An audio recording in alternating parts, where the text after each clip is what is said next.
Boa tarde, está no ar a CEOTV Podcast, seu canal de empreendedorismo e negócios. Hoje nós estamos com uma história impressionante, a história do professor Marcos Bianchi, que vai aqui hoje compartilhar o seu legado do mundo acadêmico, da sua profissão, do seu empreendedorismo, da sua garra e da sua chegada em São Paulo e como está a vida deste empreendedor que busca o seu espaço aqui em São Paulo. São histórias de pessoas comuns e que têm a luta na veia para poder inspirar aí diversas pessoas. Se você conhece esse canal ou não conhece, sugiro que você se inscreva aqui no CEOTV Podcast. Aqui nós temos histórias de empreendedores e pessoas em transformação para que possa espelhar a sua vida. A gente aprende olhando a vida do outro e pode melhorar através dessa reverberação de conhecimento que a gente tem aqui no podcast. Então, Marcos, meu irmão, meu amigo, muito obrigado por estar aqui conosco no CEOTV Podcast. É um prazer, é uma honra estar com você aqui. Obrigado, Rodrigo. Prazer é todo meu. Novamente, agradecendo a Deus pela oportunidade. E hoje, vamos buscar aí mostrar ao público que um professor de história vive no seu dia a dia e como é o começo da sua história, né? Durante até chegar um momento que ele fala, peraí, vamos sentar, vamos se acalmar e vamos buscar um direcionamento aí para ver se é isso mesmo que nós queremos, se é isso mesmo que temos em mente, porque a vida de um professor não é fácil. Tem muitas reverberações aí que durante o tempo nós temos que pensar e se acalmar com o tempo, né? Mas vamos começar Isso. falando um pouco sobre o começo, né? Eu não sou daqui de São Paulo, sou de Minas. Eu vim para São Paulo tanto para estudar, para buscar conhecimento, né? Faz 5 anos que eu tô aqui já.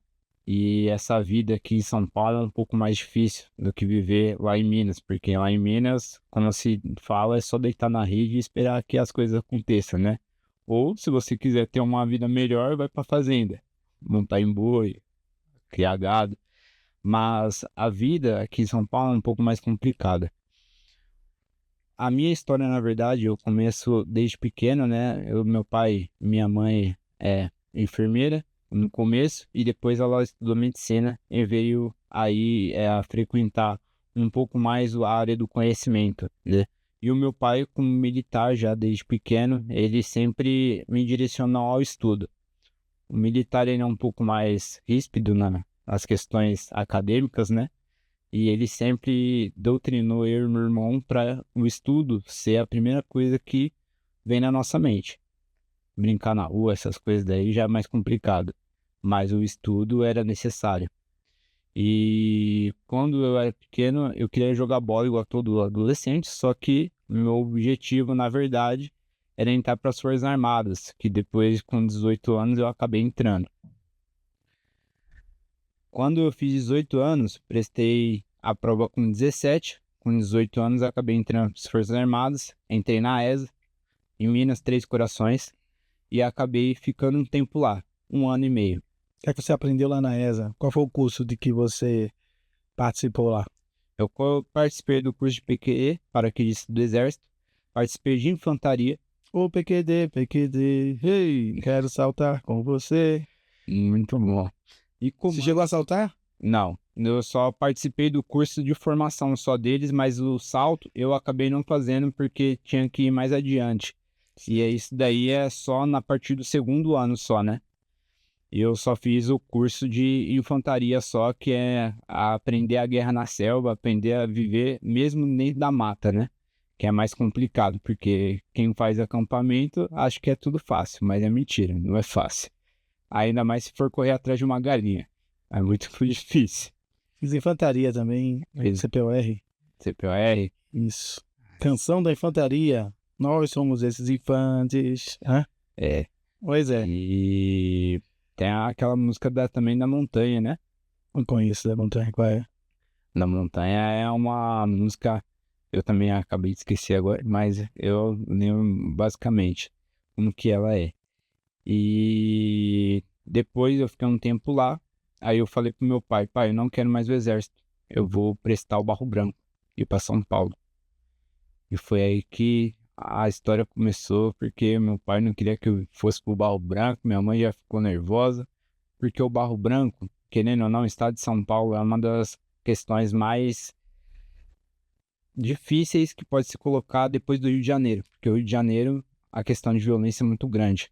O estado de São Paulo já vem em segundo, né? O que seria o Barro Branco? Barro Branco são a escola de oficiais da Polícia Militar do estado de São Paulo. Ah, ok. E o Barro Branco, quando eu prestei, eu passei na prova, já era para fazer o teste físico. 3 dias antes, meu pai falou para mim, não vou jogar bola. Aí eu falei, com todo bom filho, né? Ok, pai, não vou jogar bola. Mas, como todo bom filho, aquelas aspas atrás da mão, né? E tudo certo. Fui jogar bola, quebrei a clavícula. Acabei não participando do resto do teste do físico do Barro Branco. E eu fiquei um tempo, 6 meses parado, e eu tive que fazer outra coisa na minha vida, né? Então eu fui para a área da barbearia. A área da barbearia eu já tinha isso engajado desde os 12 anos. Como de princípio meu pai ele era militar, então algumas coisas para ele não era muito boa. Eu queria fazer veterinária. Veterinária para meu pai não era uma coisa muito maravilhosa para ele. Então ele falou, você vai ser barbeiro. Foi aí que eu... Porque ele achava que veterinário não era um pouco de machismo dele? pouco de machismo dele também, porque a parte de veterinária na época, em 2014, em 2013, aí era mais mulheres que faziam, né? Ah, ok. Veterinária. E principalmente banho e tosa. Banho e tosa você não via qualquer homem fazendo. E também, se você visse, muitas vezes não era o objetivo que o cara ia fazer para alcançar níveis maiores, né? Níveis superiores, como ser um médico veterinário, né? Aí o meu pai falou, vamos fazer o seguinte, você vai virar barbeiro. E aí eu saía da escola, ia pra barbearia, que era um senhor que cuidava dos nossos cabelos, né? E eu comecei a cortar cabelo com ele e eu comecei a aprender a técnica da barbearia, sem curso nenhum, sem nada de conhecimento. O tempo foi se passando e aí eu fui fazer os cursos presenciais, né, de barbearia. Mas mesmo assim, quando eu fiz 18 anos, como eu disse de antemão, eu fui pro exército, então eu parei de exercer a área da barbearia. Só fui exercer a área da barbearia quando eu quebrei a clavícula depois do Barro Branco, depois de 2 anos. E aí quando eu já estava aqui em São Paulo, eu falei, não vou voltar para Minas, porque para voltar para Minas, aí já é regressão. E em Minas eu não ganho muito bem, então eu vou ficar aqui mesmo.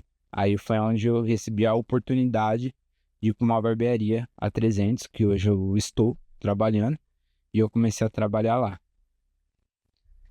Lembrando, trabalhando dentro da 300, eu tive a oportunidade de fazer faculdade de História. Faculdade de História não era um pensamento que eu tinha de começo, só que eu falei, eu vou fazer História porque, como eu não tive a oportunidade de entrar para PM, eu vou ter a oportunidade de ensinar outras pessoas. Eu vou ter a oportunidade de direcionar outras pessoas nas dificuldades onde ela tem. Então, eu fui fazer licenciatura em História. Eu entrei e fui fazer História. Só que na minha infância eu já tinha facilidade em História. Já tinha facilidade porque os professores, eu debatia muito com os professores. Guerra do Golfo, como que é mesmo? Guerra do Golfo, época de 64, a época dos militares, Dom Pedro I. Então eu debatia muito com o professor falando que muitas vezes ele estava errado. E realmente ele estava errado. Com base em que você dizia que ele estava errado? Num base histórica. Sempre buscando estudar além do mais do que estava dentro dos livros. Porque o MEC ele é um livro muito limitado. O MEC ele é limitado.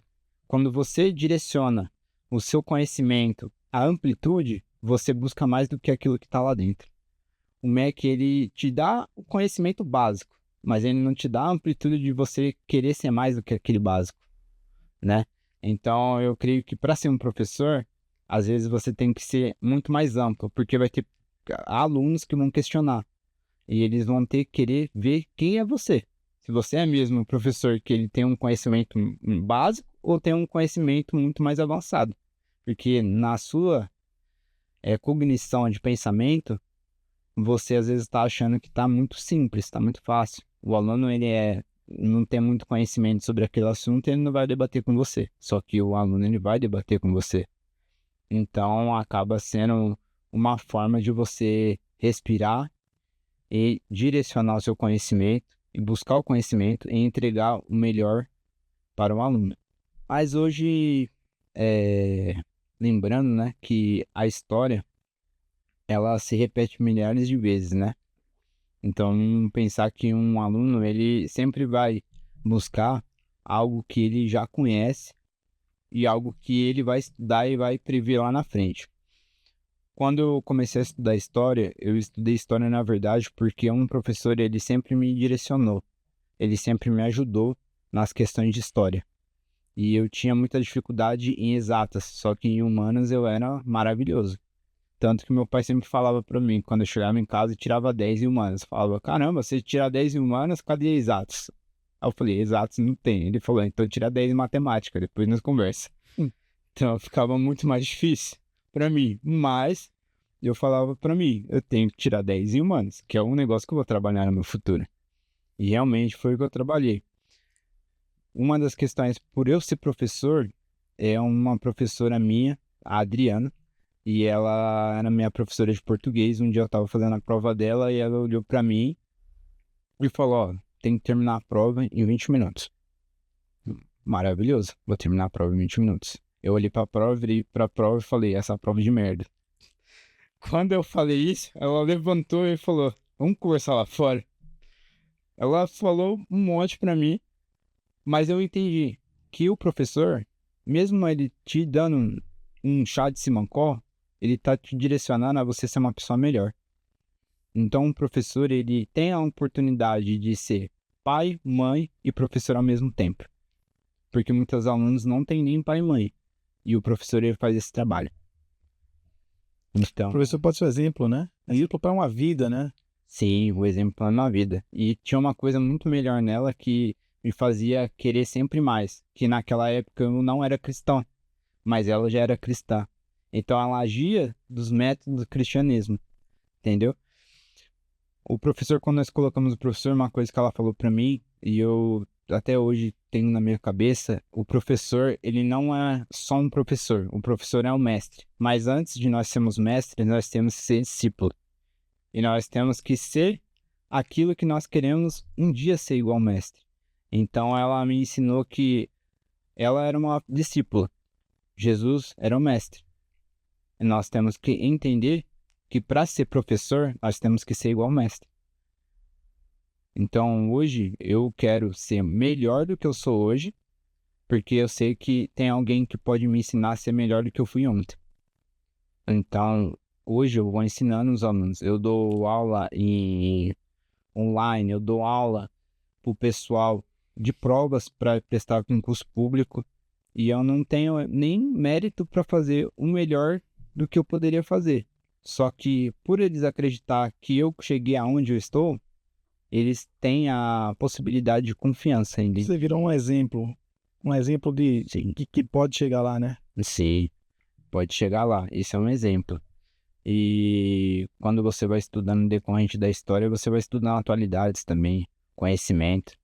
Mas tudo para mim chegar hoje aonde eu estou, eu tive que passar por diversas dificuldades. A minha vida, na verdade, não foi um mar de rosas, na verdade. Eu tive que, no começo da minha vida, eu fui adotado. Então a minha adoção, ela já foi basicamente um trauma para mim, porque até os 10 anos, 12 anos, eu não aceitava minha mãe como mãe. Então já era complicado. Você foi adotado com quantos anos? 1 ano e meio por aí. Eu não me lembro bem, mas minha mãe falou que quando ela me adotou, eu já sabia falar, já sabia comer, e eu já sabia andar. Porque tanto que a mulher dona do orfanato já queria me adotar. Só que aí, como minha mãe já estava na lista, processo judicial e tenta todas as etapas, ela acabou não querendo entrar nesse mérito de adoção, porque ia ser mais difícil. O processo judicial é muito difícil.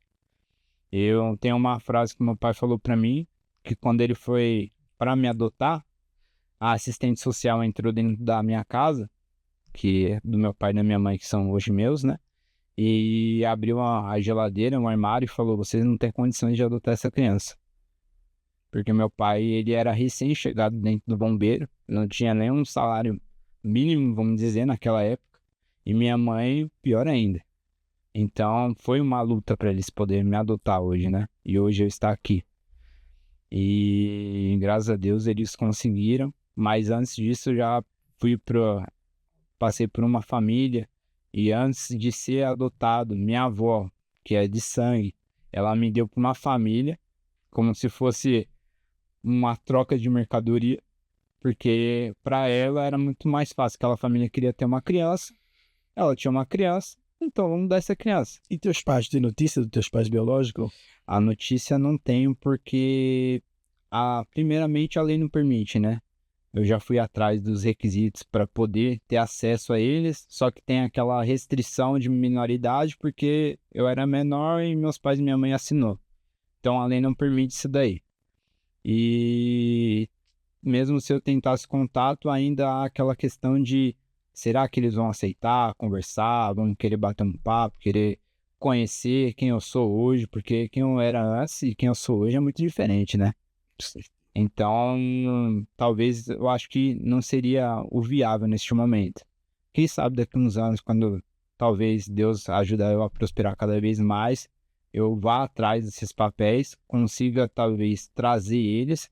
Eu sei que pai, assim, eu nunca ouvi falar dele. Mas da minha mãe eu sei que ela existe sim. E eu sei que eu tenho 4 irmãs, né? E graças a Deus todos nasceram com olho verde, só eu que nasci com olho preto. Tristeza da família, né? E a sua avó, você tem contato ou pode ter? Não, a minha avó, essa que fez essa proeza de achar que é desembargador, que eu colocar dentro de uma mala e dar para uma outra família, eu não tive essa oportunidade de conhecer ela. Porque se eu tivesse, eu ia dar os parabéns para ela. Dar os parabéns, que eu Claro. um cara aí bem-sucedido, com saúde, em que esse momento que a vida te impôs, né? De você ter que sair da sua família e encontrar outra, tinha um propósito, né? Tinha. Eu acredito que tudo na vida tem um propósito, tem um significado. Eu antes não entendi esse significado, tanto que durante a minha vida eu tentei, quando eu vim para São Paulo, eu fiquei um tempo aqui em São Paulo e eu tava tentando me matar umas 4, 5 vezes. Para mim não tinha propósito. E quando eu fui achar o propósito é quando eu comecei a frequentar a igreja, né? E eu comecei a entender que a vida tudo tem um propósito. Para mim antes não tinha. Você tem o sobrenome Bianchini, que ascendência você tem? Italiano. E Quem é que é italiano? Seu pai ou sua mãe? meu pai. Seu pai que é italiano. Meu pai é italiano, ascendência italiana. E você tem irmãos por parte dos seus pais adotivos? Adotivos não, só de sangue. Tenho meu irmão que é de sangue e italiano também. E é emburrado. O menino é emburrado, mas é gente boa pra caramba e nós temos muitas proximidades. Porém, por parte da família do meu pai, alguns se distanciaram, né? Porque a questão de ser italiano, né? De ser de pele clara, né? Acaba sendo muita questão racial, né? Mas, graças a Deus, meu pai ele nunca teve essa questão comigo. Só a família do meu pai mesmo, por parte de pai, que avô, avó, tia, principalmente, hoje não conversa conosco, né? Como assim? Não conversa com você? Por quê? Porque, primeiro, a questão racial, né? A questão racial já vem nessa questão de eles não aceitarem o negro com um nome italiano também, né? Porque se formos adentrar a história, a Alemanha, Itália, não era um país que ia adorar muito negro, né? Vamos dizer assim. E hoje em dia, querendo ou não, existe muito disso ainda. Aqui em São Paulo existe muito, principalmente dentro de um busão, quando eu comecei a frequentar aqui a grande São Paulo, eu entrava dentro do busão, eu sentava no fundo e todo mundo ia para frente. E aí, nessa questão, eu comecei a ver que realmente ainda existe essa questão. E não é só dentro da minha família, mas também fora, as pessoas no âmbito. É difícil, é complicado, mas querendo ou não, você tem que erguer a cabeça e... Você acha que o Brasil tem muitos vieses aí de inclusão, diversidade, mas muita coisa que é para inglês ver, né? Que é ali para as redes sociais, programa nas empresas. Estamos aqui hoje num podcast com 2 negros, 2 minorias, ainda, no meu caso, uma minoria ainda mais extrema, que eu sou negro. Isso aqui poderia ser chamado de pod negro também, né? Porque estamos aqui no podcast de 2 negros. Eu, que vim do Nordeste, estou aqui em São Paulo, com vocês aqui no CEO TV Podcast. E meu amigo aqui, Marcos Bianchini, italiano negro. Italiano negro. Tanto você citou no Nordeste, eu morei numa pensionato de faculdade e um dos caras que foi repercussor da questão que hoje eu adentro da história, que eu ganhei conhecimento e que me direcionou a fazer história, foi um pernambucano.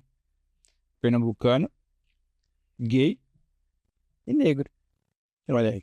E ele me direcionou a ser um excelente professor de história. Porque Ele é professor. Professor de história. E agora é barbeiro também. Porque quando ele saiu da área de história, eu chamei ele para trabalhar na área da barbearia. Autoconhecimento, um cara que se você sentar e bater um papo com ele, ele te explica do começo ao fim a história do Brasil. E também de outros países. Traz ele aqui um dia desse. Bater um papo com ele. Um dia eu trago. Traz ele aqui. Pernambucano ainda? Pernambucano, LGBT negro. E negro. Traz ele aqui pra gente bater um papo com ele. É uma coisa que a nata brasileira talvez não gostaria muito. Mas a questão do Brasil tem que ser... Você acha que o Brasil é um país preconceituoso? O Brasil é um país preconceituoso ainda. A questão do Brasil é um país ainda que não entendeu o que é o lugar do negro no Brasil. Se eu pegar a história, o brasileiro, ele na verdade, as favelas que tem no Rio de Janeiro, foi quando acabou a época dos militares, acabou a época de Dom Pedro, falaram, vamos deixar aí o pessoal agora, vamos libertar todo mundo. Abolição, né, de 1882, e foi quando o Brasil falou assim, beleza, vamos parar de buscar o negro lá na Inglaterra, porque a Inglaterra já acabou quebrando todo mundo nas questões de embarcação, né? Mas aonde vamos colocar esse pessoal? Essa é a questão. Esse é o processo de formação das favelas, desde há muito tempo. Não sei se é verdade que com essa diáspora da senzala, né? Sim. Os negros foram se amontoando nas periferias e o processo de formação das favelas veio aí, né? Sim, teve essa questão. Aí você já pega aí a história de Quilombo de Palmares, só que aí se você pegar Quilombo de Palmares, você vai ver que Quilombo de Palmares era um imediatista que gostava de vender negro. Então, era mentiroso, é vendido como um grande herói, né? É um grande herói. E hoje no Brasil você tem feriado sobre essas coisas, Tiradentes, feriado. E é um cara que tava fazendo coisa errada também, racista. Fala um pouquinho de Quilombo dos Palmares aí pra... Quilombo dos Palmares, ele nada mais nada menos que era um cara que os negros procuravam ele para que eles pudessem fugir dos senhores, né? E ele ficava dentro das florestas, né? Quando os negros precisavam sair de dentro daquelas casas, né? Dos benfeitores, né? Quilombo dos Palmares ajudava os negros a fugir desse local. Só que ele levava os negros para a floresta. Lembrando disso, só que na floresta tinha muita questão de guerra racial. Principalmente porque um negro vendia para o outro negro. Então, quando falamos de racismo também no Brasil, temos a questão do negro ser racista contra o próprio negro, né? Contra o próprio negro. Então, é muito hipocrisia falar que é só o branco que é racista. O negro é racista. O negro é muito mais racista do que o próprio branco. Você vai ver negro que, como Quilombo de Palmares, vai vender você por um valor mínimo. E hoje, na atualidade, as pessoas se vendem por valores mínimos. Valores mínimos. E Quilombo de Palmares era assim. Ele era um cara... Quando você fala que as pessoas se vendem por um valor mínimo, o que é que você quer dizer? Um valor mínimo por uma simples... Talvez um simples chocolate. Um simples chocolate, uma simples moeda de R$1. Ou um simples agrado que a pessoa vai fazer por você. Só que você está se vendendo naquele momento e você não sabe. E a pessoa depois ela vai te cobrar. O negro, ele faz isso.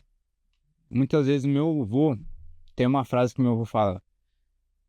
o negro, ele é um cara mais burro que tem. Mas por que ele é um cara mais burro que tem? Peraí, um negro falando isso, né? Mas telespectadores, entenda uma coisa. O negro é o cara mais burro que tem, porque o negro, ele não se dá o direito de ser mais inteligente do que as outras pessoas. Porque nós toda vez se vitimizamos. Eu também me vitimizo toda hora. Ah, eu sou negro, eu não posso fazer isso. Peraí. Eu sou negro e eu posso. Eu quero e vou. Nós temos a questão do Enem. Cota racial dentro do Enem. Para mim deveria ser abolido isso, e o negro não aceitar isso, porque tem a mesma capacidade, pô, do que uma pessoa normal, entendeu? Aí entra na questão do meu avô. O negro, ele é burro. Mas sabe quando o negro ele fala que ele é burro? Quando ele pede cota racial. Que aí ele tá falando, eu não tenho âmbito, eu não tenho motivação, eu não consigo disputar uma vaga de cota com pessoas geral. Eu tenho dificuldade, então tenho que ter uma pontuação a mais para acrescentar, para passar aquele cara, porque eu não consigo competir com ele. Mas quando eu fiz a prova do exército, eu falei pro meu pai, eu não quero, sabe? Não quero vaga só para mim. Eu quero amplitude. Eu não vou pegar cota racial. Aí meu pai falou, mas por quê? Eu falei, porque eu tenho capacidade de concorrer à vaga com qualquer pessoa que precisar. E eu vou passar. E eu passei. Essa é a questão. Se você tem capacidade, você passa. Se você não quer ter capacidade, você arruma uma desculpa. A vida não é feita de desculpa.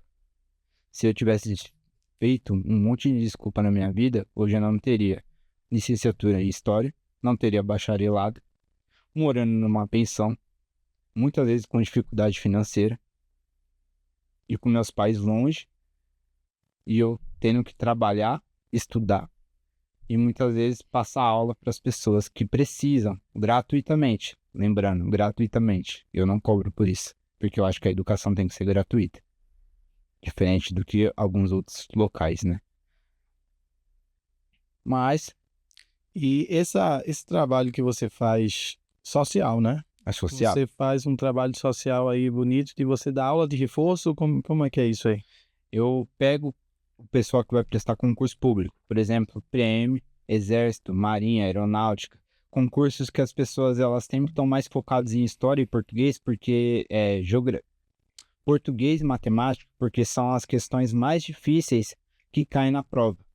E as pessoas acabam esquecendo de história, geografia, filosofia, sociologia, questões que também caem na prova e se você não prestar atenção, você tira uma nota muito baixa. Você é derrubado aí. Você é derrubado.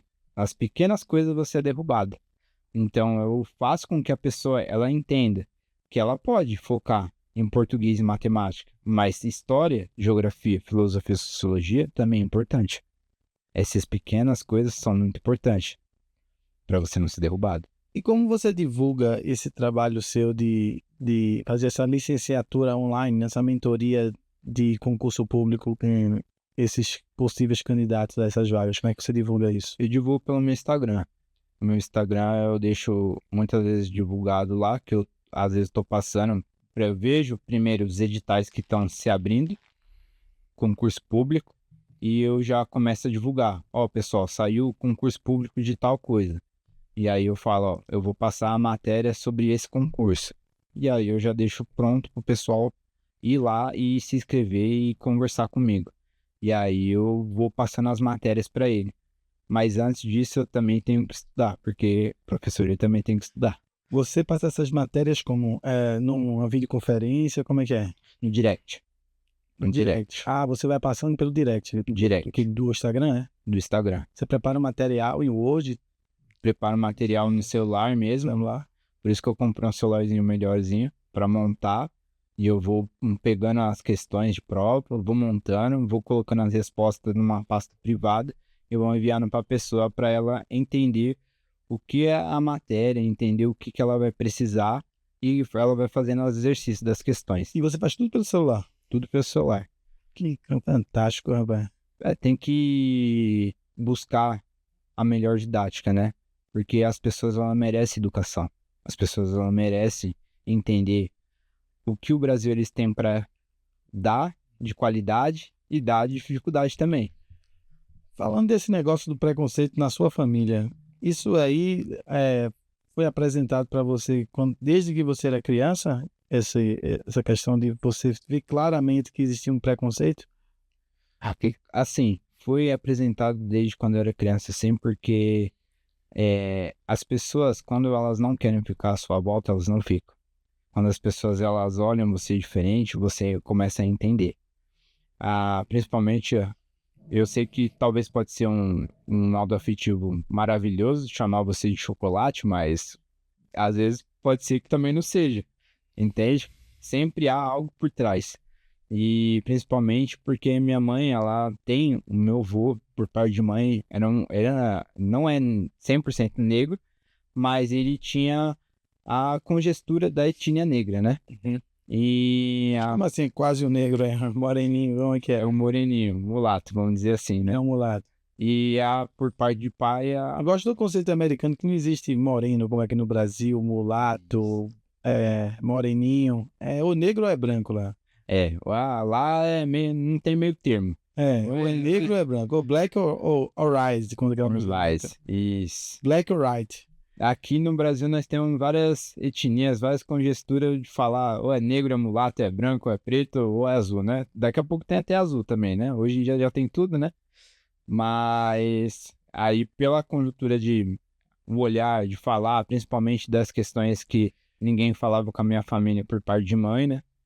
Por conta que meu avô ele era mulato, vamos dizer, então o pessoal acabou se distanciando. Hoje eu tenho mais contato com a família da minha mãe do que do meu pai. Do meu pai, na verdade, não tenho contato com ninguém. Tenho contato só com meu pai, é o E a máximo. família de ascendência italiana é do seu pai? A ascendência italiana e alemã. Então a maioria é caucasiano, branco. Maioria, na verdade, todo mundo da família do meu pai é branco mesmo. De olhos verdes, claros, né? Pele clara. A da minha mãe já é brasileira com espanhola, né? Sim. Por minha avó. Mas meu avô já era brasileiro, né?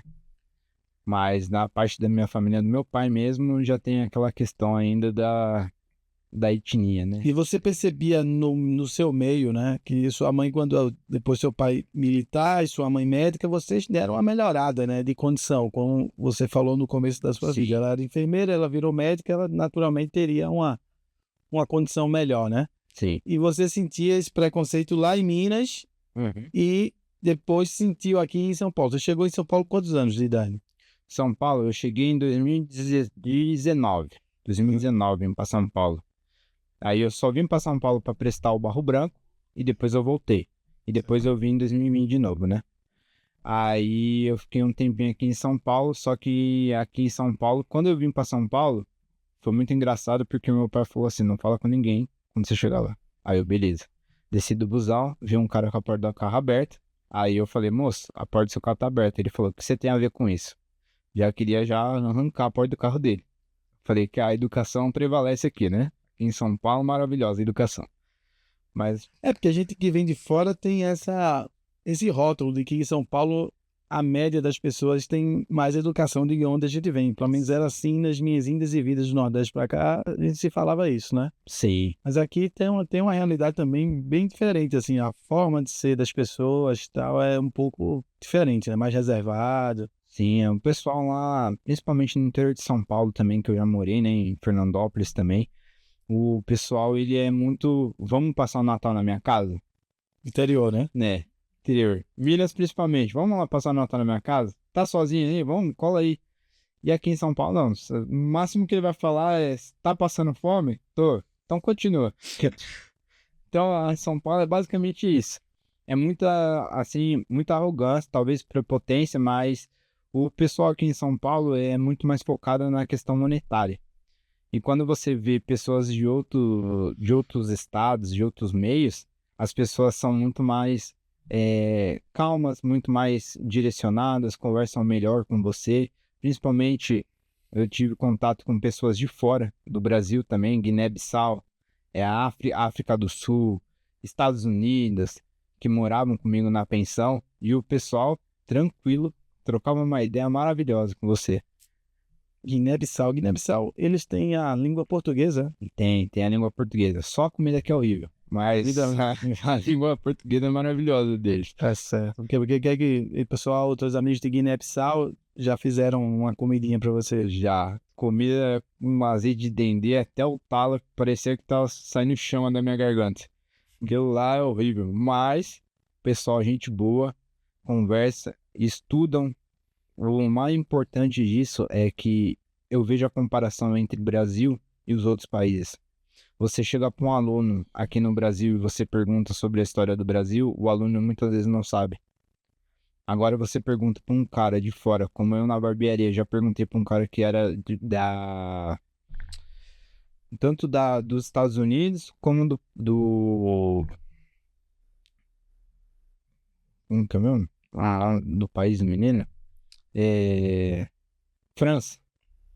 Eu perguntei para ele quando foi a Revolução Republicana aqui no Brasil. E ele falou que foi 1889 e quem fez foi Marechal Deodoro. Aí eu falei, maravilhoso. Agora, se eu perguntar para um brasileiro quem foi o presidente quando fez a Revolução Republicana, o cara me falou que era Getúlio Vargas. Só que Getúlio Vargas é de 32 a 37, entende? Então ele já começa a ir mais além do que o que eu perguntei para ele e vai além bem errado. Você acha que a formação hoje do brasileiro nessas ciências humanas estão muito ruins para o ensino público? Então, um pouco ruim. Agora o pessoal está fazendo gamificação. Gamificação. Na verdade, é gamificação que fala. No Portuguesado aí, gamificação. Exato, ficou gamificação. Mas isso daí não vai mudar muita coisa. Você está querendo fazer que o aluno ele crie estratégia dentro de um computador ou de um tablet ou algo do tipo que ele já não presta atenção por estar com o celular, para que ele vá e ele entenda a matéria com perfeição. Se você tinha isso já em 2017, a maioria das faculdades e escolas públicas tinham computador, aqueles notebook, aqueles tabletinhos que o pessoal dava para você ficar na sala de informática e o cara ficava jogando. Sério? Se você for pesquisar mesmo, o pessoal ficava escutando música, jogando, aulas de informática, o cara tava buscando conhecimento, lutava. Aí você vai colocar informática junto com a aula de, por exemplo, matemática. E o cara já tem dificuldade de matemática. Quando vai prestar o Enem, aí cai a matemática que ele quer. Vai passar. E aí tem que correr, o game é difícil para essa geração nova, né? Não tem o game na mão, né? Sempre vai ter aquela curiosidadezinha. Sim, principalmente dentro de casa ele já tem sempre aquele desenvoltura de ficar 100% dentro jogando FIFA, entre outras coisas com console. E aí quando ele vai para a escola, ele acha que vai ser a mesma coisa na escola. Só que não vai. Vai ter acessos privados que o tablet não vai deixar ultrapassar. Só que aí o adolescente ele acredita que vai melhorar a educação, ele vai aprender melhor e ele vai conseguir entender o que o professor está falando. Só que é mentira, ele não vai melhorar a educação. Esse daí vem o quê? O Mac. O Mac, ele é um provedor de fazer as coisas e ele acha que é certo. Talvez pode ser certo. Só que se você for estudar o Mac ele sempre está criando estratégia para trazer a concentração e a atenção do aluno. O aluno está muitas vezes na vontade de ter atenção, principalmente porque eu dei aula no objetivo, e no objetivo uma vez eu perguntei para o aluno a questão de quem fez a Revolução Republicana, o aluno me deu a resposta de Getúlio Vargas, e depois ele me disse que ele era bom em exatas. Perguntei para o professor de exatas logo me disse, esse atira 100 em exatas. E aí eu perguntei para ele, qual é a faculdade que você quer fazer? Medicina. Só que quando você tira 6 exatas, você vai conseguir ponderar um remédio que você vai dar para o seu paciente. Você vai colocar uma dose a mais e vai matar o paciente, ou você vai colocar uma dose a menos e deixar ele entrar em colapso? Essa é a questão. Por isso que a educação vem da base. Se o professor não estiver apto a dar a base, o aluno não está apto a receber a base. Você acha que há dois problemas hoje? O professor não está 100% com os skills, hard e soft skills, para transmitir aquele conhecimento, e nem o aluno está pronto para receber, é isso? Nessa questão, sim. Mas também tem a questão que toda a questão de matéria, conhecimento e desenvoltura vem do governo. Igual, vamos pegar época do Bolsonaro. O que mais caía no Enem? Getúlio Vargas, época dos militares, Revolução de 30. Essas coisas. Mudou o governo. O que mais cai? Coisas que não tem nem sentido. Cai coisas sobre outros países. Por exemplo, a guerra da Ucrânia. Maravilha, você tem que ter conhecimento. Só que você vai ter conhecimento de uma coisa que é de fora do que você não tem nem do que é de dentro. Então vai cair, por exemplo, MMC. Só que quando cair MMC, você vai pegar lá MMC e você vai colocar coisas que não tem a conjuntura da história dentro dos livros. Então, qual é a parte da história do Brasil que, na sua visão como professor, é a mais deturpada? Ou se existe isso? Mas deturpado.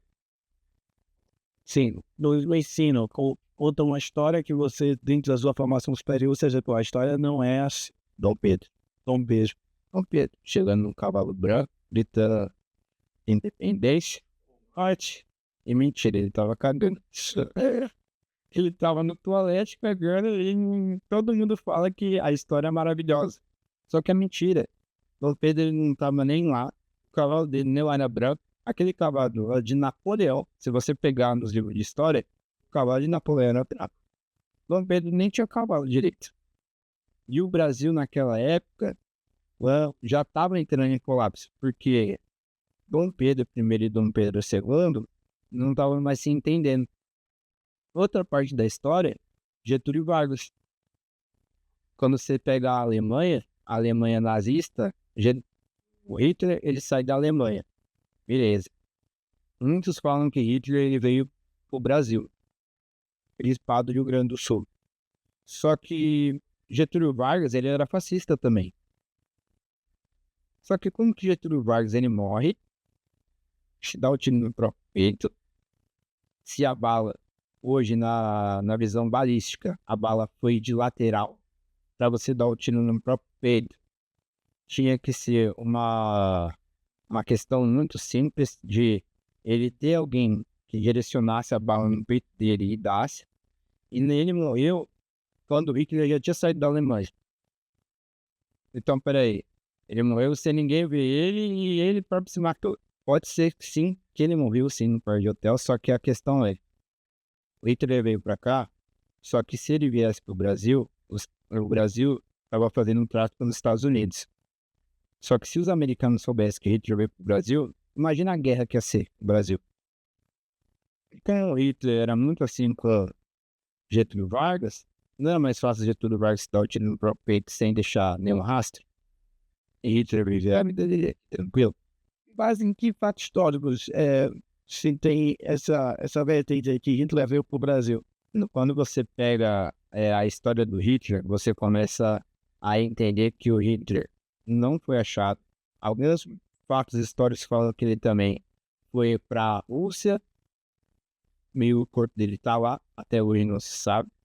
Tem uma vertente que fala que ele foi abduzido por alienígenas. Você já viu essa vertente? Não, nunca vi. Que ele foi abduzido pelo próprio homem lá de baixo. E ele foi um navio até o Pacífico, né?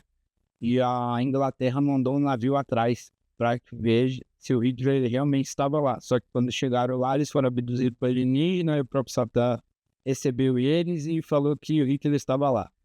Pode ser uma história muito verídica e muito engraçada, na verdade. Mas eu preferia a história que o Hitler veio para o Brasil. Porque é um fato muito simples. Um é apoiador do outro. Qual dos seus apoiadores, se você tivesse uma base, ele te deixaria na mão? Tem como. Principalmente, por exemplo, Stalin, ele não tinha apoiador nenhum. E ele estava lá na Rússia. Se você pegar o George Bush, ele estava nos Estados Unidos. Mas ele poderia vir para o Brasil também, porque o Brasil era apoiador também. E o Mussolini só não veio pro Brasil porque foi enforcado lá, né? Ele acabou sendo enforcado lá. Antes de esse what if aí, né, que a gente levou pro Brasil, onde é que ele para? Ele viveu até os últimos dias nessa linha do tempo aí que você fala aqui no Brasil, até não tem base histórica para falar até quanto tempo ele viveu. Mas se tivesse base histórica, hoje ele teria uns 80 e poucos anos. Uns 80 e poucos anos ou até mais. Assim. Mas uma base histórica que pode falar que o porquê ele está no Rio Grande do Sul, Ele está ainda no Rio Grande do Sul? estava no Ele estava. O Rio Grande do Sul é o maior peso de pessoas de etnias é o quê? Pessoas de pele clara, de olhos claros. Então, para que ele venha para o interior ou para outro local, onde que ele não se sentiria confortável? Em questão, depois da guerra, muitos italianos vieram para o Brasil também. Alemães, pessoas de outras etnias vieram para o Brasil. Então, como o Brasil estava congestionado, não tinha como fazer a separação de pessoas que vinham para cá. Essa teoria aí, qual é a comprovação que temos aí histórica? Isso aí é uma teoria criada de onde veio essa. Tem uma teoria criada na página Manual do Inglês, que também eles colocam lá. New York Times também criou essa teoria, mas eles criaram depois que a guerra acabou. E as uniões das Nações Unidas, elas também têm essa teoria que deu para os professores de história. Só que não é muito comprovado. Interessante. E se você ouviu esse what if de Hitler, onde? Da faculdade ou fora da faculdade? Fora da faculdade, estudando sozinho, buscando sozinho. São muitas coisas aí interessantes que permeiam aí o mundo da história, né? História, filosofia, essas teorias que são teorias meio que malucas nessa daí, né? Não, são arentos aí que não tem muito fundamento histórico. Isso aí, assim, comprovado, literatura não, né? Mas são teorias interessantes, né? Então, Hitler, essa teoria, ela remete que Hitler ainda está vivo, é isso? Nessa teoria, na verdade, ela não remete que o Hitler está vivo, só ela remete que o Hitler ele poderia, se hoje estivesse vivo, ele teria em meados dessa idade, entre 83 ou até mais do que isso daí. Porém, quando eu falo sobre Hitler, é porque eu estudei muito sobre o Hitler. Eu tinha o livro Terceiro Reich do Hitler, eu tinha o Mein Kampf. Então eu gostava muito de estudar essa questão. Tanto que teve umas vezes que eu fiquei muito louco. Porque o Hitler, o livro dele já é muito pesado. A tortura dele é muito pesada. Quem é o autor desse livro? Kampf é um escritor americano. Tanto a Saraiva, que entre outras editoras, ela começou a reduzir. Porque esse livro, ele traz muito peso. Tanto no sentido pessoal, como no sentido espiritual também. Como é que ele é? Assim, Uma ilusória. é uma ilusória aí do... O Hitler, na verdade, quando eles iam para frente de batalha, ele dopava os seus soldados com drogas, metafetamina, porque ele colocava que os seus soldados seriam super-heróis, né? Então ele dopava os seus soldados, deixava um de reserva, deixava uns 5, 6 de reserva, e aqueles soldados que estavam dopados de droga, eles iam para frente de batalha. Por isso que eles ganhavam, porque eles tinham a vontade de vencer. Eles não pensavam no que ia acontecer com eles. E a droga, com a cocaína, entre outras, a ciência ela já direciona aqui o que? Acontece o que? O cérebro. O cérebro ele começa a agir de uma violência sobrenatural. Você não vai ter controle do que aquilo está acontecendo. Então é isso que aconteceu com o soldado. O objetivo dele era alcançar um outro país, invadir outro país, então ele ia fazer daquela forma, sem precisar que o Hitler ele falasse alguma coisa. E os soldados que voltavam para trás, isso era mais interessante, o Hitler mandava matar, não podia ficar um para trás. Se o soldado ele regredisse para trás, o Hitler mandava matar. E o início lá do Hitler, como é que foi? Como foi a ascensão dele? Na verdade, ele era mensageiro, né? Na Primeira Guerra Mundial, depois que teve aquela questão que os Estados Unidos fez os 18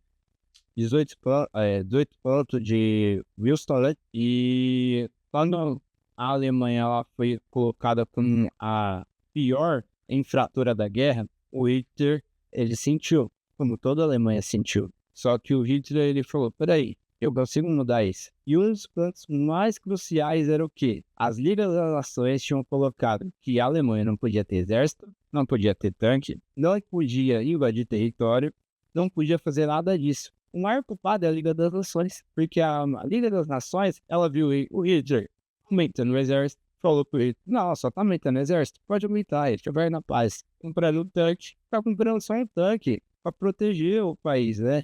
Pode comprar.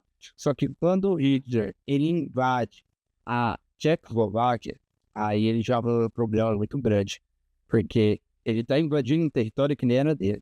Então, aí as Ligas das Nações começam a entrar em debate com ele. Só que o Hitler era um cara muito direcionado, porque o Hitler, além de ser um ótimo Führer, na época, né?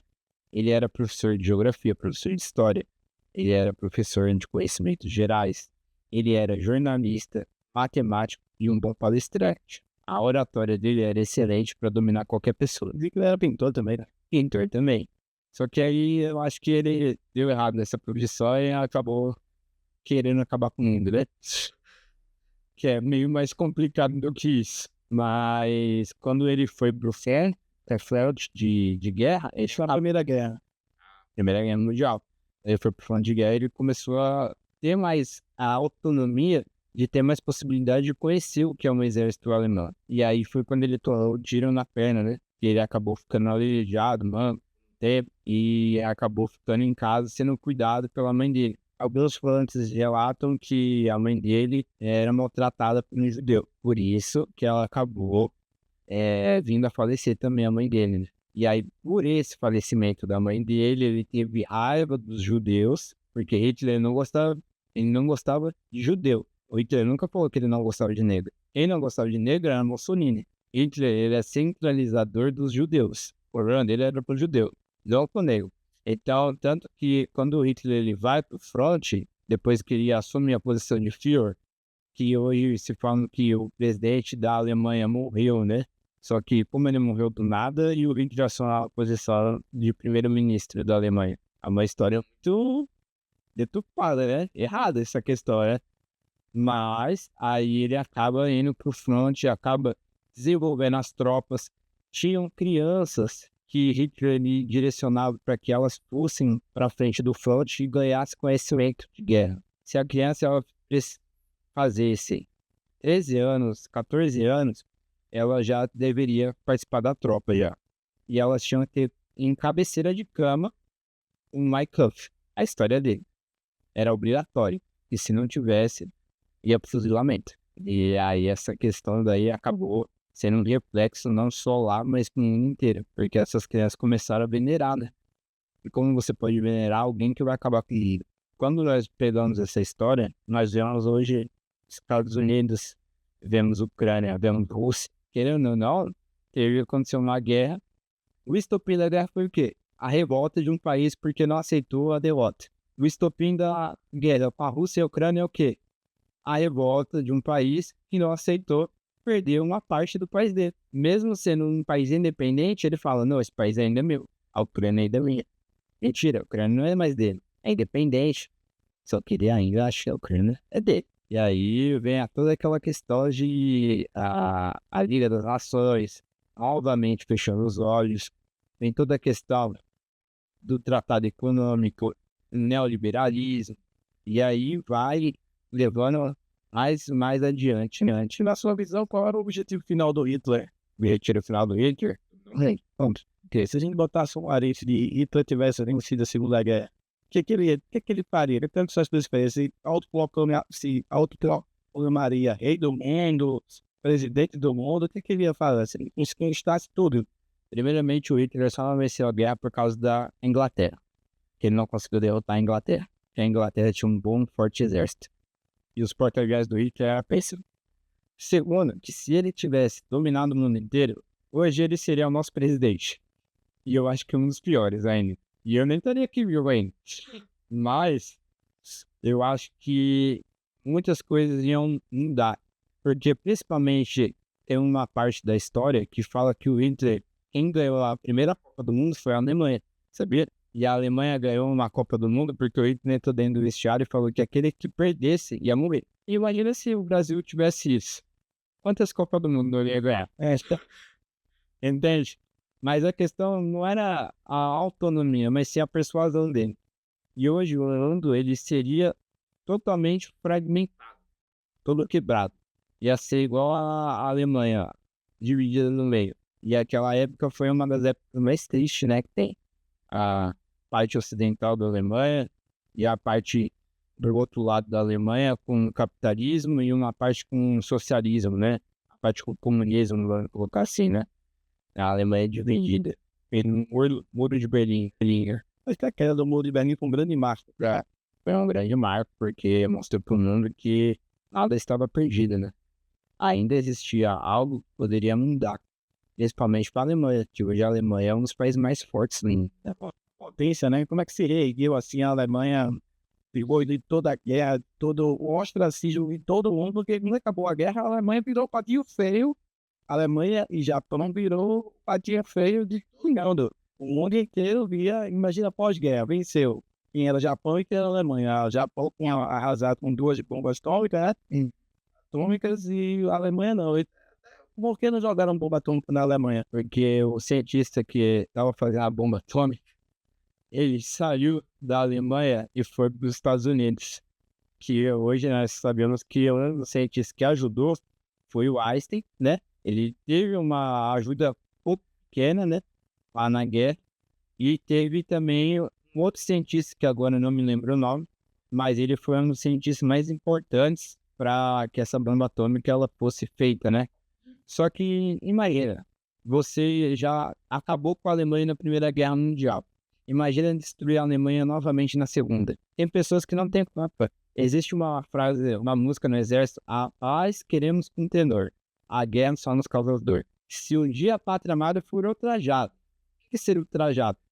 Alguém ofender a nossa pátria. Aí sim, é cima. Só que ninguém da Alemanha em si, dos cidadãos, estava ofendendo a pátria.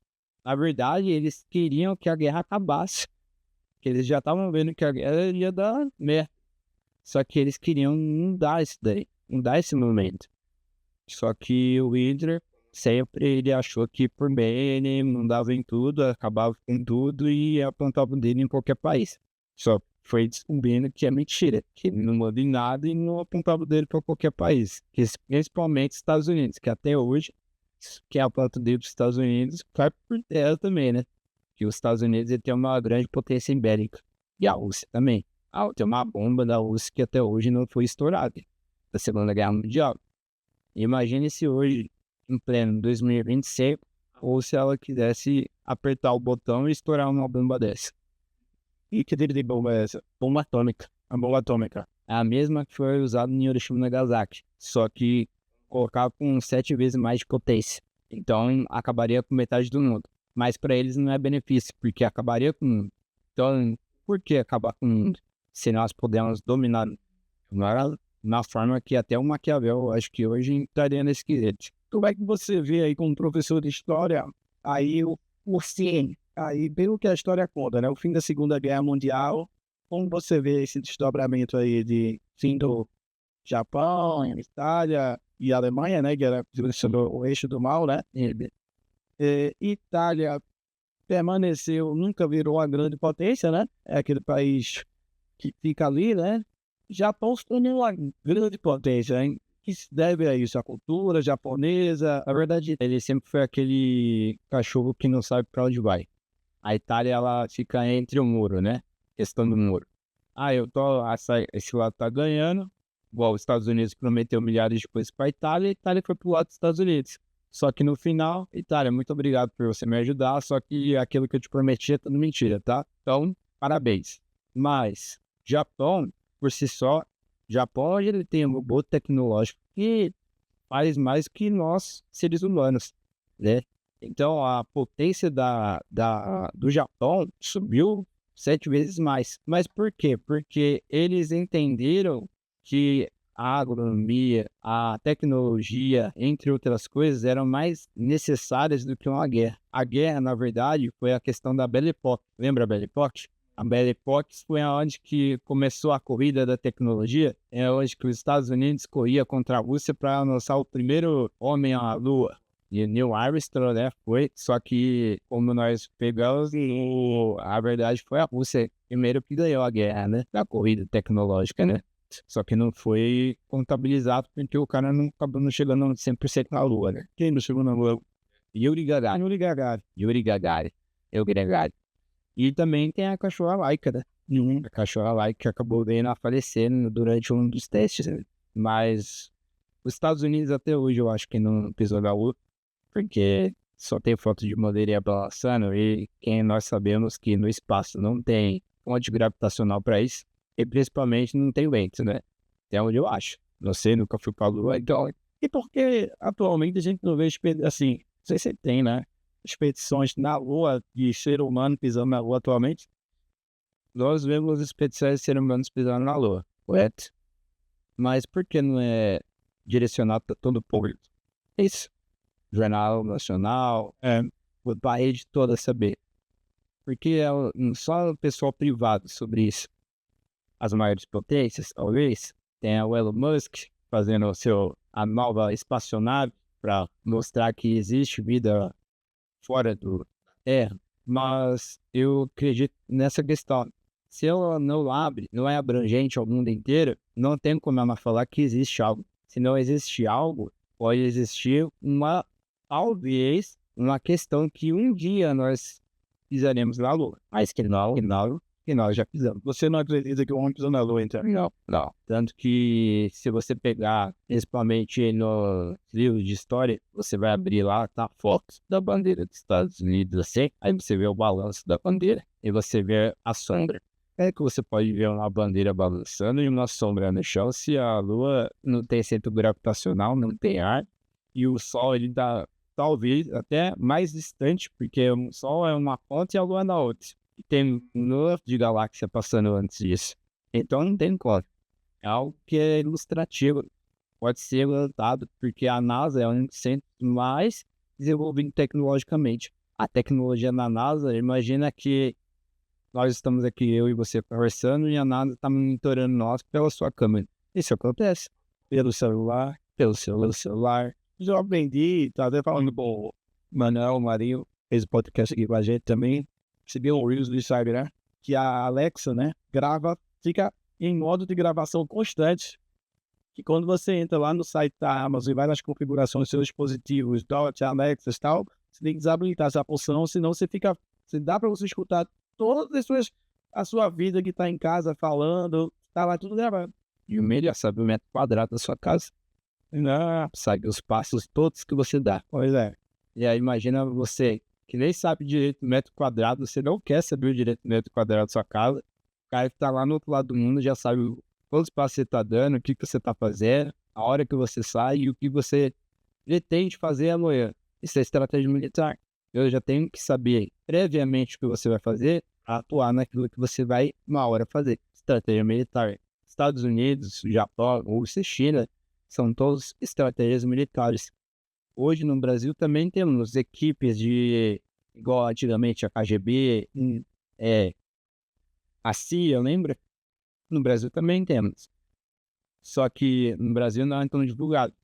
Imagina, o cara que já tá no exército, o cara já tá dançando samba com um fuzil na mão, imagina o que o cara KGB entre a CIA ia achar dessas pessoas.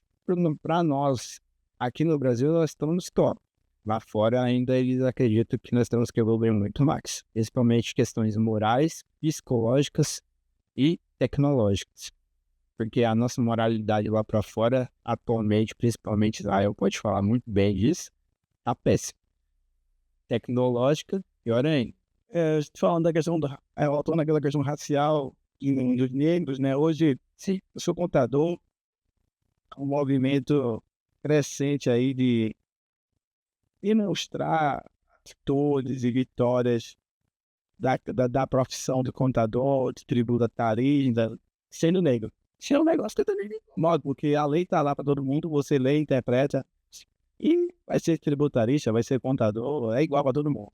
Lá, alguns movimentos como Tex, mede alguma coisa, outros também direcionados a essas práticas de mostrar que o negro escreveu um livro assim, assim, assado.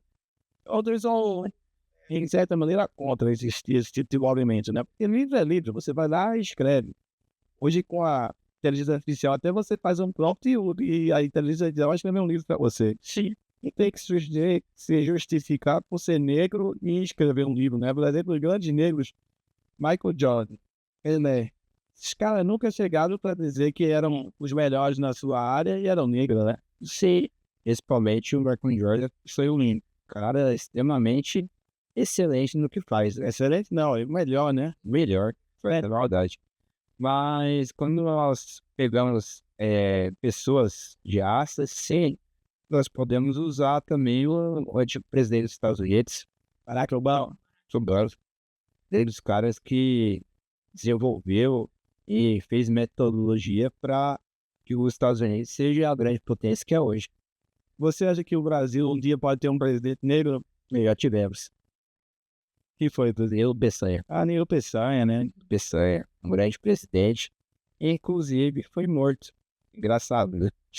E hoje, no Brasil, temos duas coisas que o Brasil não tem: mulher na presidência e negro na presidência. E por que isso? Diga Dilma. Quando nós falamos de Dilma, por exemplo, por que não pode ser mais outra pessoa, mulher também, depois da Dilma? É só se candidatar e receber voto. Já tivemos Marina, já tivemos outras mulheres também.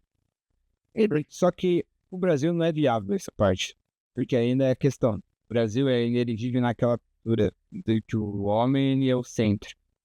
Se nós formos entender, a Alemanha ela é benéfica porque olha a presidente que temos na Alemanha.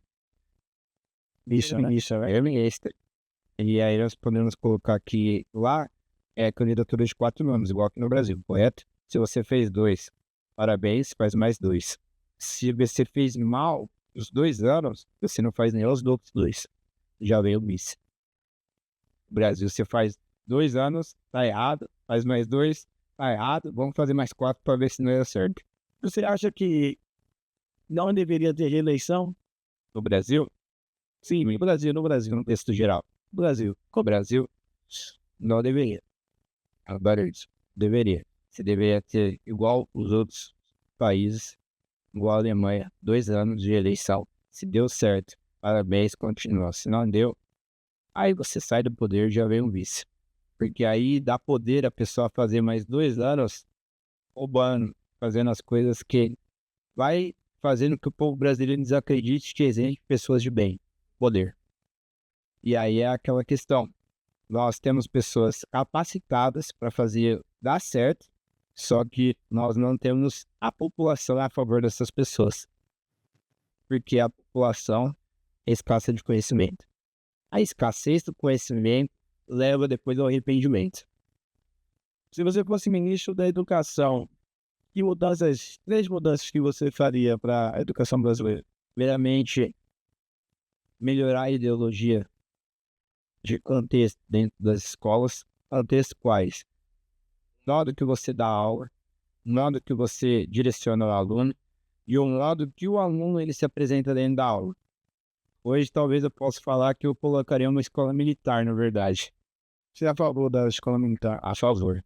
Eu estudei numa escola militar, mas entra dentro da sala de aula, olhamos ao professor, entendemos o que o professor está falando, ninguém fala na sala de aula, e ao momento que o professor está saindo da sala de aula, todos nós levantamos e ficamos de prontidão ao lado da carteira, a respeito do professor. E isso foi bom para a sua vida, esse ensino nessa metodologia da escola militar?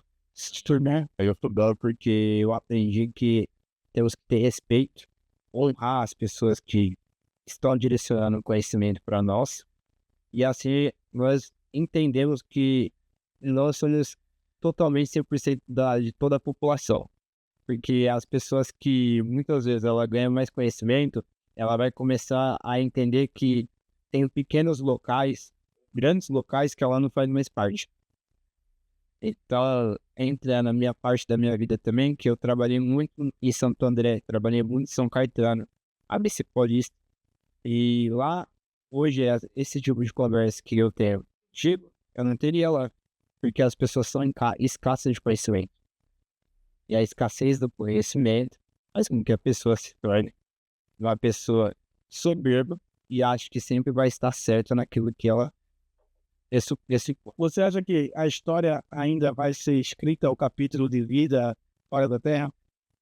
Ou isso não está na pauta da história, das várias teorias, área 51, que já foi encontrado em vida em outros planetas, vida assim, objetos voadores com seres viventes e a NASA escondeu. O que você acha disso aí? Entendemos nesse método de ciência, né? Ela entra em contexto que existe fora da Terra uma vida, né?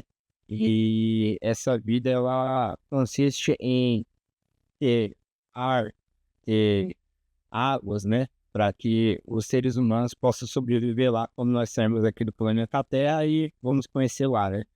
Principalmente a NASA já estava projetando isso, né?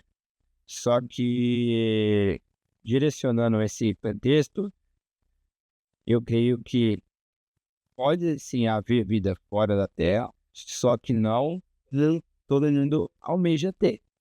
Não é uma coisa que vamos chegar lá e todo mundo vai ser igual nós, seres humanos, que temos uma QI de conhecimento direcionado, e eu talvez acho que eles tenham um conhecimento muito mais elevado do que nós. Mas aí, quando entramos nesse contexto também, nessa pauta, nós podemos também entrar que quando falamos disso, há uma grande dificuldade, porque a religião ela vai contra isso também, né? Você tem vários direcionamentos de religiões que algumas falam que existe vida fora da Terra, outros falam que não existe, outros falam que o rio acabou e já era. Então aí você há uma euro para você continuar essas pesquisas, porque querendo ou não, quem financia essas pesquisas também são questões religiosas também. São etnias, hierarquias religiosas, né? A Igreja Católica financia a maioria das pesquisas dos Estados Unidos, Vaticano, para mostrar que existe vida fora da Terra também. E eu creio que talvez se existe sim. Sabia que tem uma parte na Bíblia, no Salmo, que diz que o homem fará ninho nas estrelas? Sei. O ninho é uma morada, né? Sim. É uma casa. O homem fala muitas vezes que ele pode sair daqui e morar lá. Só que aí você entra numa questão muito simples também, que fala, Jesus ele O ninho pode ser uma nave, né? e pode ser uma nave. Que se cumpriu já, então, isso, a profecia, né? Se a estação espacial. Porque aí quando nós entramos nessa profecia, também lembramos que Jesus ele fala que eu não sou deste mundo, e vocês também não são. Então ele está querendo falar o quê? Eu não sou deste local, não faço parte desse povo, porque logo nós sabemos que o povo de Jesus rejeitou ele, correto? Mas eu tenho um local específico para vocês. Só que quando ele fala também que na casa do meu pai há várias moradas, ninguém diz qual que são essas moradas. Então quem eu posso falar, às vezes, o pessoal fala, né? O espírita tá errado, o católico tá errado, o fulano tá errado. Se não tem o contexto de qual é a morada. O Senhor ele só fala, ele é específico. Há várias moradas. E aí quando ele vai em Apocalipse, aí ele contesta. Mas aqueles que não me seguiram, da presença do meu pai, Deus, eu fiz tudo por você. Peraí, mas você cuidou do irmão lá? Não. Então, sai da minha presença. Essa é a questão. Mas, quando nós colocamos um contexto assim religioso, pode ser que exista ou não exista. Só que Deus deixa um ponto de interrogação para todos nós. Você, sobre história bíblica, o que é que você gosta aí de. O que é que você poderia nos puxar aí de história bíblica? Você viu que saiu essa semana, alguns dias aí, uma escavação lá de Israel, encontraram um broche que tem datado da época do rei Davi, teoricamente. Sim. E lá tinha um nome que se remetia a um soldado que teria uma patente maior do exército de Davi, que é citado na Bíblia. O Jesus ele fala que quando nós estivermos mais distraídos é aonde ele vai ressurgir, né? E hoje a população está muito distraída. Basicamente é esse. O valor, hoje em dia, ele já tem mais respeito ao que está passando na internet. Aquele jogo da baleia azul que antigamente tinha, Ele tinha que cumprir várias etapas para que ele ganhasse tal coisa. Só que nessas etapas o cara tinha que se cortar, tinha que fazer isso e aquilo. Isso daí não é coisa de Deus, talvez. Daí não é coisa, nem, na verdade, talvez não. Não é de Deus, é diabólico. Só que nós, pessoas adultas, nós não conseguimos muitas vezes estar ao lado da criança. Você como pai, você não consegue estar ao lado 100% do seu filho, para poder ver o que ele está fazendo. E aí imagina os professores. Um professor na sala de aula para 50 alunos dentro de um tablet. Como que o professor vai olhar e direcionar o aluno e ver o que ele está fazendo naquele telefone? É só ele excluir. E aí é onde que mexe com a população, onde que entra na parte da Bíblia, que é quando as pessoas estiverem menos prestando atenção, é onde que Deus ele volta. E isso é muito difícil, é muito complicado, porque quem precisa de mais atenção é as crianças. Quando você destrói criança com a ideologia que destrói a cabecinha das crianças, você está criando seres humanos e aí tudo sectário, né? Sem acesso. Como, por exemplo, muitos desenhos que a gente vê aqui no Ocidente, na China é proibida. Muitas coisas, por exemplo, rede social, TikTok, lá é proibido, e é lá. Nós falamos também que vai ter um cara que vai dominar o mundo, né? O anticristo, né? O anticristo. Igual você falou. Se a China, ela desenvolve aplicativos, métodos de fazer com que a criança ela se envolva naquilo, e ela não passe pro pessoal dela, Mas só passa por fora. só passa para fora. Por quê? Qual que é a questão? Qual que é o objetivo disso? Enfraquecer quem tá fora, né? Para aquecer quem tá fora, a pessoa, quando já se fala, serve com cabeça fraca, faz tudo que o chefe manda. E é o que a questão disso é a mesma coisa que aconteceu com Davi. Davi estava no pleno rebate de guerra, cabeça enfraqueceu. Viu uma mulher tomando banho, Betseba.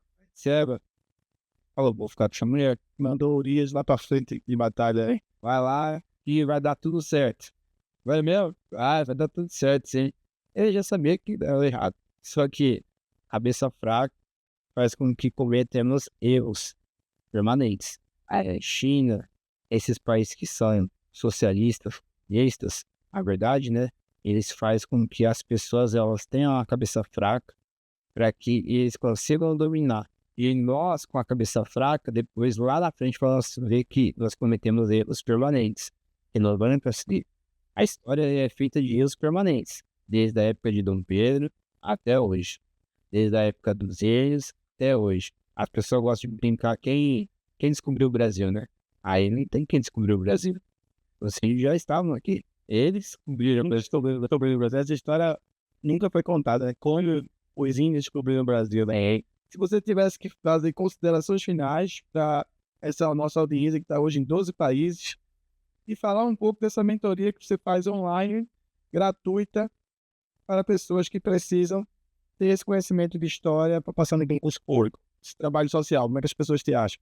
pelo meu Instagram, eu vou deixar, meu amigo vai passar para você um link da bio, para vocês que querem buscar um conhecimento, que querem direcionar o seu conhecimento a coisas de amplitudes novas, vocês vêm, busca que eu passo atualidades, eu passo coisas da história geral, coisas de história de outros países também, e que as pessoas elas buscam um conhecimento durante tudo aquilo que elas querem aprender, porque hoje o conhecimento é necessário. Amanhã você pode se arrepender de não ter buscado o necessário. Hoje as pessoas elas estão alienadas com coisas que não são necessárias, e a necessidade faz com que a escassez crie precipícios para que ela pire num cascalho, como meu pai disse, e se afunde cada vez mais. Então, se vocês quiserem, e o Instagram é Marcos, você coloca aquele dois olhinhos boquinha, underline Bianchi. Marcos, underline Bianchi, tá? Aí vocês entram lá, pode me chamar no direct, nós conversamos, nós buscamos no conhecimento juntos da história do Brasil, entre outros conhecimentos. Aí, então, tá falado com o professor Marcos Bianchi, que faz esse trabalho sensacional nas redes sociais, um trabalho gratuito, um trabalho voluntário que ajuda diversas pessoas aí a estudar história, se preparando para concurso público. Desejo a vocês saúde e força e fé. Desejo que vocês se inscrevam nesse canal, que é gratuito, e depois nós vamos ter uma outra conversa aqui com o professor Marcos Bianchi aqui para entender um pouco da atualidade, da história e seus conceitos. Nos vemos aqui no próximo episódio do CEO TV. Saúde, força e fé. Hey! Aonde eu tenho.